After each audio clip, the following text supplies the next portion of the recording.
Cyber ક્રાઇમે 94.18 લાખના cyber fraud કેસમાં 17 આરોપીની ધરપકડ કરી હતી, જે મામલે પોલીસ અધિકારીએ વધુ માહિતી આપી હતી. વડોદરા સાયબર ક્રાઇમે 94.18 લાખના સાયબર ફ્રોડ કેસમાં 17 આરોપીની ધરપકડ કરી 2 દિવસના રિમાન્ડ મેળવ્યા છે.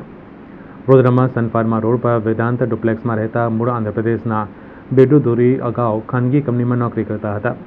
જોકે કોઈ કારણથી તેઓએ નોકરી છોડી દીધી હતી. તેઓએ ગત તારીખ 30મી માર્ચે સાયબર ક્રાઇમ પોલીસ સ્ટેશનમાં ફરિયાદ નોંધાવી હતી કે ગત તારીખ 16મી જાન્યુઆરીએ ફેસબુક પર શેર માર્કેટમાં ઇન્વેસ્ટ કરી રૂપિયા કમાવાની જાહેરાત જોઈને તેના પર ક્લિક કરતાં મને એક વોટ્સએપ ગ્રુપમાં એડ કરવામાં આવ્યો હતો. ત્યારબાદ તેઓની સૂચના પ્રમાણે મેં અલગ અલગ કંપનીઓના એકાઉન્ટમાં રૂપિયા 94,18,000 જમા કરાવ્યા હતા, જેની સામે 11 કરોડ 26 લાખનો બેલેન્સ પ્રોફિટ સહિત બતાવતું હતું. મારે રૂપિયાની જરૂરિયાત હોવાથી રૂપિયા વિડ્રો કરવાની કોશિશ કરતા તે થયા ન હતા.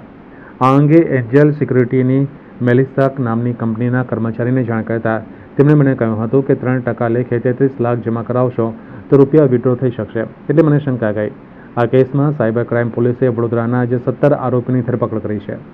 આ તમામ આરોપીઓને પોલીસે કોર્ટમાં રજૂ કરી રિમાન્ડની માંગ કરી હતી. અદાલતે 2 દિવસના રિમાન્ડ મંજૂર કર્યા હતા.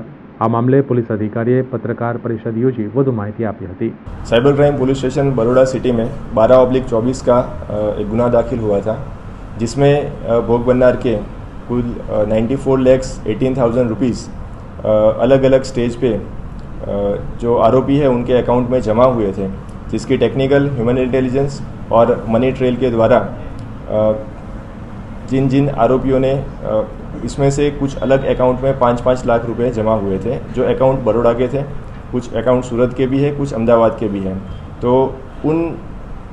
उन अकाउंट्स की प्रॉपर छानबीन करके उसके CCTV फुटेज, KYC वगैरह की बेस पे कुल 17 आरोपियों को धरपकड़ किया गया है.